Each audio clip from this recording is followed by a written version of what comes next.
트럼프 대통령과 푸틴 대통령이 이렇게까지 밀착할 줄은 정말 상상하지 못했는데요.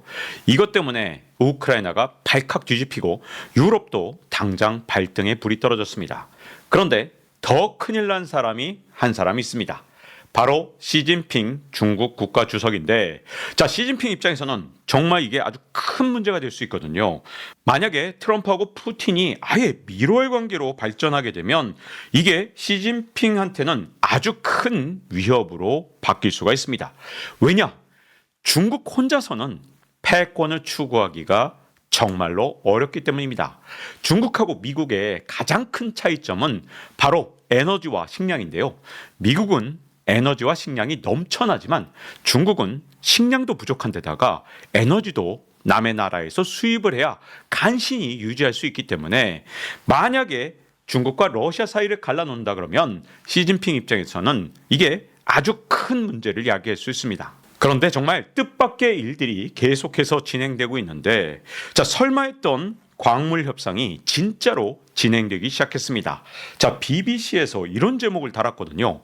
우크라이나가 미국과 광물 협상을 하는 이유는 무엇인가? 이렇게 제목을 달았는데, 이 기사 내용을 보면 우크라이나 장관이 미국과 우크라이나가 광물에 대한 미국의 접근 권한과 관련된 협정에 서명할 준비가 되었다고 밝혔습니다. 이렇게 되어 있습니다. 이게 도대체 어떤 일이냐? 트럼프가 아주 당당하게 요구를 했죠. 그동안 우크라이나를 군사적으로 그리고 재정적으로 지원해 줬으니까 이걸 갚아라. 그러면서 우크라이나한테 5천억 달러, 우리 돈으로 720조 원어치의 광물, 그리고 여기에 접근할 수 있는 권한을 요구했습니다. 광물에 대해서 우선적 접근권 또는 개발 이익을 요구했는데, 이 개발 이익에는 광물을 수출하는 항만, 발전소 등 기타 인프라 수익도 여기에 포함시켜야 된다. 이런 말까지 나왔었거든요. 물론 이 세부 내용은 자꾸만 협상이 진행되면서 변형되고 있다고는 하지만, 이거 우크라이나 입장에서는 엄청난 갈등의 순간을 맞이할 수밖에 없는데요. 근데 젤렌스키가 어떻게 나왔느냐? 광물 개발권을 미국에 줄 수는 있지만 이게 과거의 비용을 갚는 방식으로 끝나서는 안 된다. 그러면서 앞으로 우크라이나 안보 보장까지 해준다면 그러면 광물 개발권을 줄 수도 있다. 이렇게 나왔습니다. 이렇게 젤렌스키가 갑자기 트럼프한테 왕창 양보를 하기 시작하니까 협상이 급 진전됐는데, 결국 그 결과가 어떻게 되겠어요? 우크라이나 땅의 5분의 1, 그것도 그냥 5분의 1이 아니라 우크라이나의 핵심 공업지대 그리고 광산지대가 있는 그 5분의 1을 러시아한테 빼앗긴 상태에서 나머지 자원도 미국한테 넘겨주게 되면 이제 우크라이나는 전쟁 이후에 급속도로 쪼그라들면서 그야말로 약소국으로 전락할 수밖에 없습니다.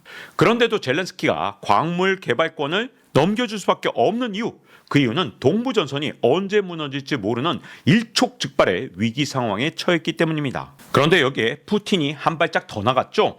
CNN 기사 제목인데, 푸틴은 히토류 광물 및 에너지 분야에서 미국과 경제 협력의 가능성이 열려 있다. 이렇게 얘기를 했다고 합니다.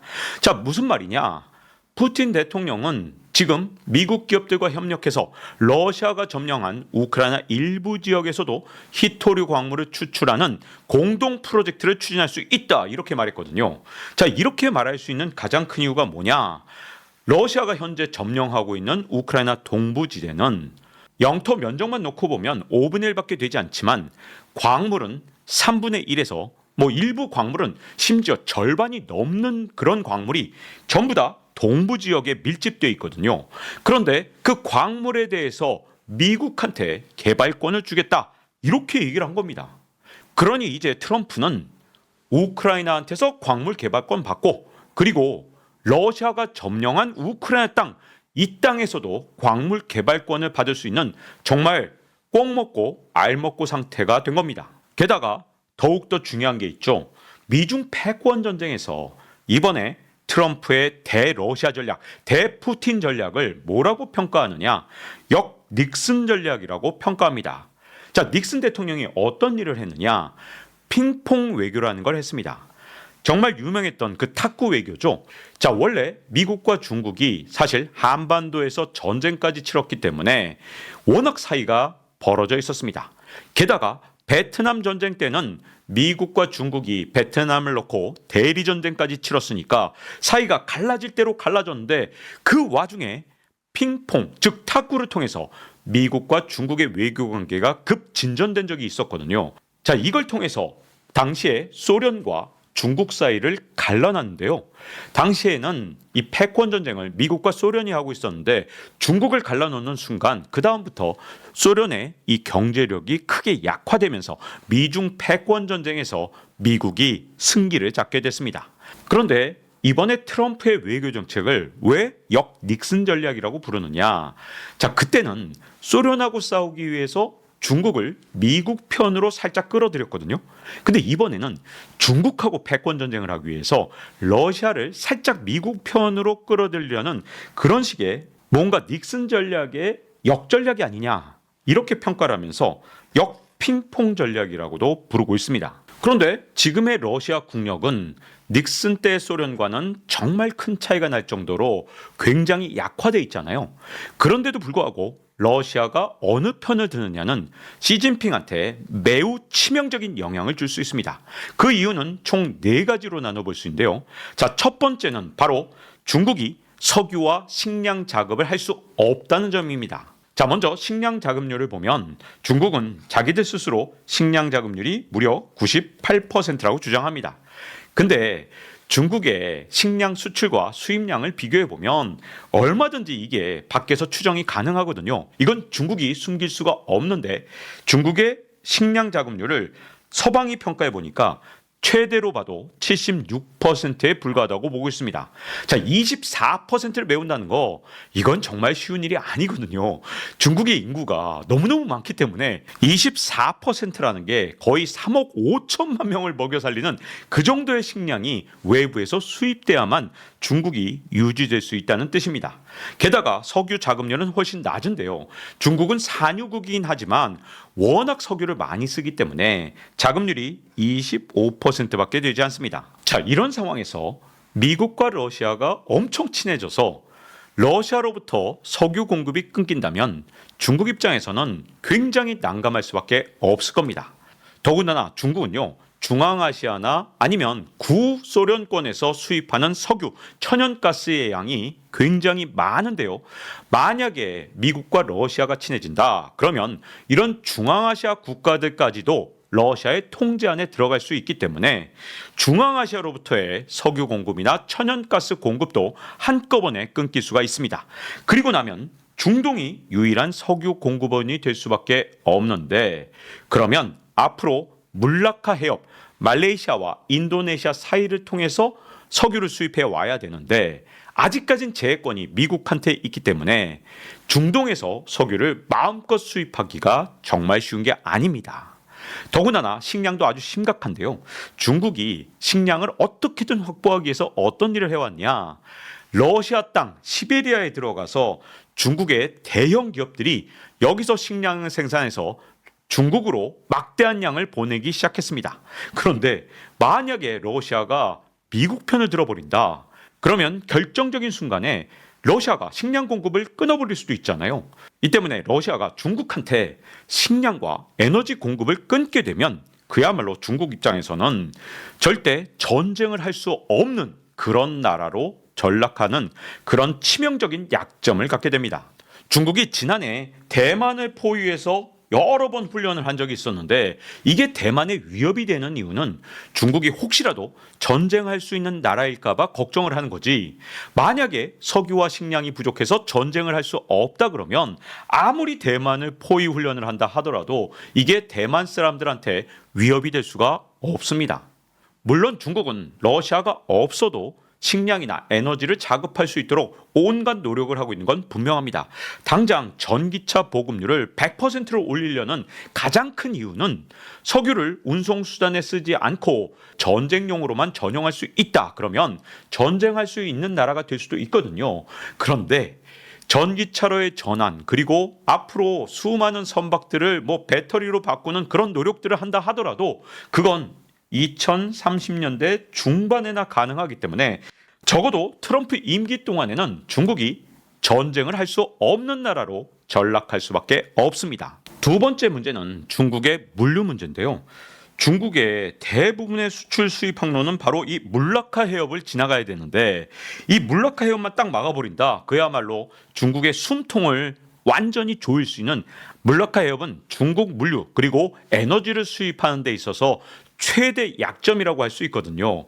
이 해협을 통과하지 않는다. 정말 중국 입장에서 수입을 하거나 이런 것들이 너무나도 힘들어집니다. 자, 만약에 물라카 해협을 사용하지 않는다 그러면 이 복잡한 섬을 지나와야 되는데 여기는 암초도 많고 이 항로로서 적합하지 않은 것도 문제지만 또 한 가지 문제는 호주 앞바다를 지난다는 거예요. 근데 호주는 오커스 동맹 그리고 파이브 아이즈로 미국과의 혈맹 관계입니다. 이번에 트럼프가 철강과 알루미늄에 대해서 전 세계에 25% 관세를 물렸는데 호주만 쏙 빼놨죠? 왜 그러냐? 정말 중국과 최악의 패권 전쟁에 들어가게 되면 호주의 도움이 그 무엇보다도 중요하기 때문에 호주와는 아직까지 척지는 정책을 쓰지 않고 있습니다. 왜냐? 중국의 숨통을 조일 수 있는 항로를 막을 수 있는 힘을 호주가 갖고 있기 때문입니다. 자, 그래서 미국이 중국을 최대 압박하는 그런 상황까지 패권 전쟁이 극단으로 치닫게 되면 중국 입장에서 굉장히 중요한 항로 중에 하나가 이렇게 북극을 돌아서 중국으로 가는 그런 항로인데 근데 만약에 러시아가 미국 편을 더 들게 된다. 그러면 이 북극 항로조차 믿을 수 없게 되잖아요. 그러니 중국 입장에서는 뭐 에너지를 수입하거나 자국의 물건을 수출하거나 아니면 중간재를 수입하는 거 이것들이 전부 다 막히게 됩니다. 그래서 러시아는 중국이 나중에 언젠가 미국한테 패권 도전을 할 때 가장 중요한 국가 중에 하나거든요. 그런데 푸틴하고 트럼프가 친해진다. 이건 시진핑한테는 정말 최악의 수라고 할 수 있습니다. 세 번째 문제는 바로 히토류죠. 중국에서 자꾸만 미국한테 보복한다 그럴 때 히토류를 미국에 수출하지 않겠다. 이런 카드를 자꾸만 만지작거립니다. 그런데 한 가지 주의해야 될 게 있습니다. 미국에 히토류 같은 게 없는 게 절대 아닙니다. 미국에도 히토류가 충분히 있거든요. 미국이 쓸 만큼은 있습니다. 왜냐하면 전 세계 히토류 매장량의 50%가 중국에 있다고는 하지만 미국에도 12%는 있다고 합니다. 그런데 미국의 히토류는 개발은커녕 탐사조차 아직 안 했기 때문에 12%밖에 안 된다고 나오지만 진짜 마음 먹고 미국에서 히토류를 개발하면 이거보다는 훨씬 더 많을 것이란 전망이 정말 많습니다. 자, 그럼에도 불구하고 왜 미국은 자국에서 히토류를 탐사하거나 개발하지 않고 왜 그린란드나 우크라이나 히토류에 관심을 갖느냐? 그 이유는 히토류를 개발할 때 환경오염이 워낙 극심하기 때문입니다. 더군다나 이 히토류를 가공할 때 더욱더 환경오염이 극심한데요. 개발도 힘들고 그리고 히토류를 정제하는 것도 전부 다 굉장히 환경을 오염시키는 일이다 보니까 남의 나라 땅에서 히토류를 개발하려고 자꾸만 미국이 눈독을 들이는 겁니다. 자, 근데 중국에서 자꾸만 히토류로 위협을 하니까 뭔가 방법은 만들어야겠는데 근데 꾀가 난 거죠. 그린란드 히토류를 개발하겠다. 그럼 그린란드 땅이 오염되지 미국 땅은 오염되지 않는 겁니다. 자, 근데 우크라이나에 대해서는 분명히 해줄 게 있습니다. 우크라이나의 일부 광물 자원이 굉장히 많은 것은 분명한데 히토류가 많으냐? 이건 아닙니다. 히토류는 그렇게 많지는 않거든요. 그런데도 자꾸만 우크라이나 광물 자원에 히토류까지 포함시키는 이유 어디에 있겠느냐? 아마도 우크라이나에서 히토류를 정제하려는 욕심이 아니냐 이런 생각이 들거든요. 사실 우크라이나보다 러시아의 히토류가 훨씬 더 많습니다. 그러니까 러시아의 히토류, 우크라이나 동부 지역에 있는 히토류 이걸 우크라이나 땅에서 정제를 한다. 그러면 환경오염 문제를 더 이상 고민하지 않고 미국인들은 히토류를 얼마든지 정제할 수 있게 되겠죠. 다만 우크라이나 사람들은 이제 환경오염에 시달리겠지만 그건 미국이 알 바가 아닌 겁니다. 그리고 중국이 히토류로 미국을 위협할 수 없게 만들기 때문에 이것도 시진핑 입장에서는 정말 눈에 가시가 될 수밖에 없는 거죠. 근데 푸틴이 히토류를 미국하고 공동 개발하고 같이 정제하자 이렇게 나와버렸기 때문에 야, 이건 시진핑 입장에서 무기 하나를 잃어버리는 겁니다. 네 번째 문제는 바로 유럽인데요. 트럼프가 만약에 지금처럼 유럽을 계속 홀대하면 유럽이 결국 중국 편에 갖다 붙는 게 아니냐 이렇게 분석하는 언론사들이 상당히 많습니다. 자, 그런데 유럽이 진짜로 중국 편에 붙을 수 있느냐? 이게 정말 쉽지가 않다는 게 또 문제죠. 자, 이제 유럽은 미국의 에너지 식민지가 될 수밖에 없습니다. 왜냐? 유럽은 독자적으로 러시아산 원유나 천연가스에 대해서 제재를 강화했습니다. 왜냐? 트럼프가 러시아하고 자꾸만 친해지려고 그러니까 유럽에서 완전히 화가 나서 러시아에 대해서 제재를 강화했거든요. 그런데 문제가 하나 있습니다. 유럽이 러시아산 천연가스를 앞으로도 계속 사지 않는다. 그러면 결국은 미국산 천연가스를 살 수밖에 없거든요. 그러면 미국에 대한 에너지 의존도가 커지기 때문에 미국산 가스에 의존한 상태에서 유럽이 중국 편을 든다는 건 매우 어려운 선택이 될 수밖에 없습니다.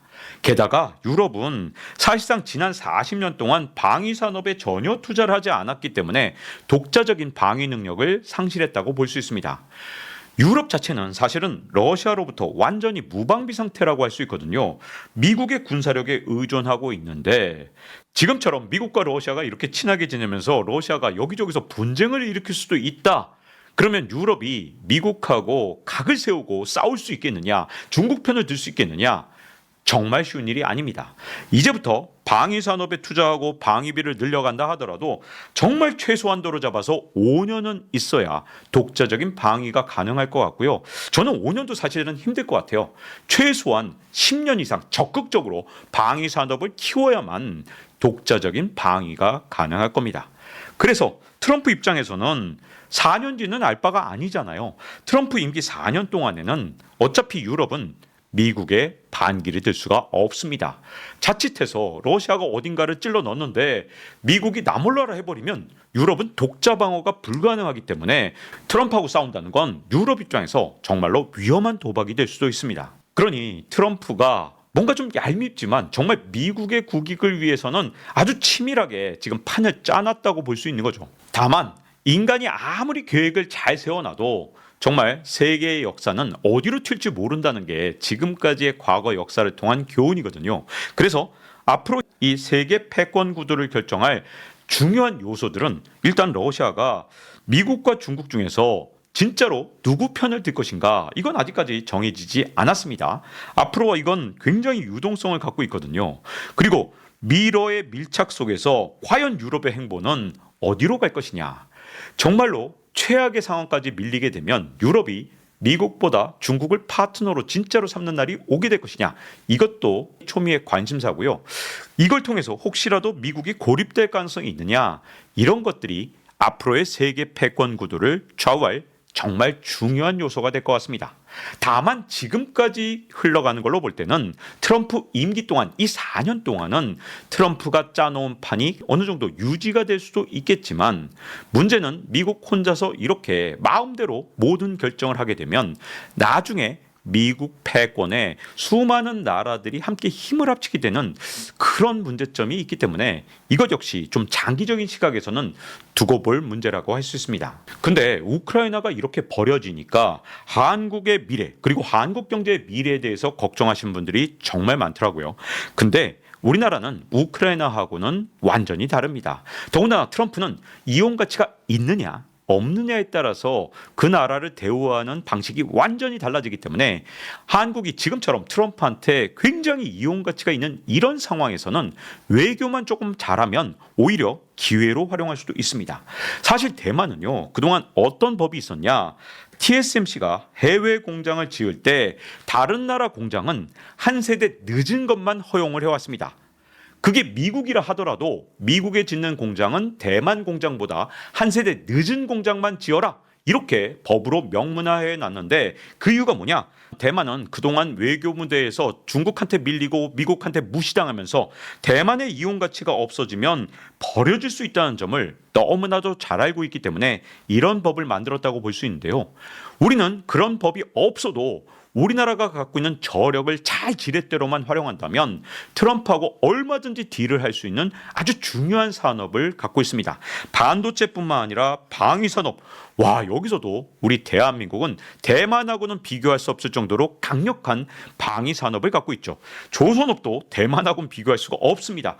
바이오 산업도 지금 어떻게든 미국이 우시 바이오로직스 같은 그런 중국 업체들을 찍어 누르려고 하고 있거든요. 그 빈 틈새를 우리 한국 바이오 산업이 메워준다면 앞으로 우리 한국과 미국이 협력할 수 있는 부분이 굉장히 많기 때문에 트럼프한테 이용 가치가 있다는 그런 판단을 심어줄 수 있다는 뜻이 됩니다. 근데 이걸 위해서 가장 중요한 게 뭘까요? 당연히 외교죠. 외교만 잘한다면 트럼프 2.0 시대는 절대 위기가 아니라 기회가 될 수 있습니다.